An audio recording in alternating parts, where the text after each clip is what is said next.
Dostlar salam aleyküm. Magistral yolla arası 50 metr, 4 otaqlı, paket kupçalı həyət evidir. Yolla arası 50 metr, 50 metrdən də yaxın. Magistral yolla arası 217 nömrəli marşrut gedir. 4 otaq 2,5 sotun içində tikilir dostlar. Əlim yanında satılır, gözəl qiyməti və evin ünvanını dostlar. Videonun sonunda deyəcəm qardaşlar. Videonun sonunda qiyməti, ünvanını deyəcəm dostlar. Aç 05'ə, ged arxaya.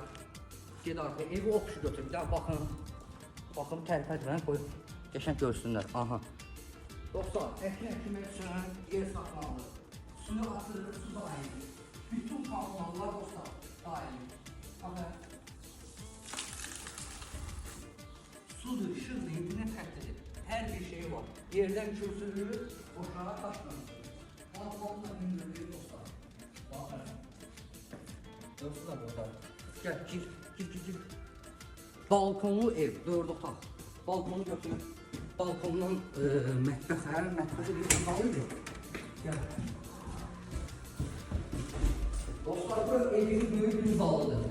Pərdələrinə kimi qoyulur. Yer laminatdır, bahalı boylardır. Boyların qiyməti 70-80 manatlı boylardır. Gəl. Bura mətbəx.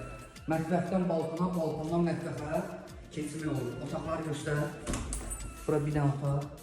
Bir roman göstər.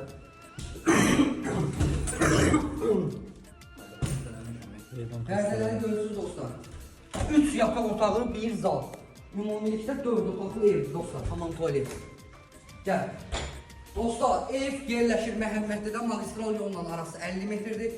Sənəd paket kupçadır. Qiymət 97.000 manatdır. Nağd alıcı qiymətdə indirim olunacaq dostlar. Sağ olun.